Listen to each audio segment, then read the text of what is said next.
Нас часто просят рассказать что-нибудь о египетских котах, какую-нибудь интересную историю.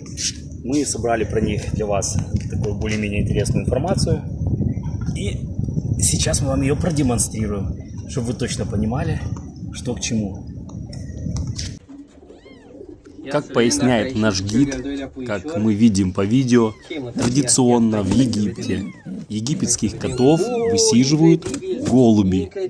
Поэтому коты вырастают такими полосатыми, хищными, круглыми и такими вот красавцами. Берем на заметку.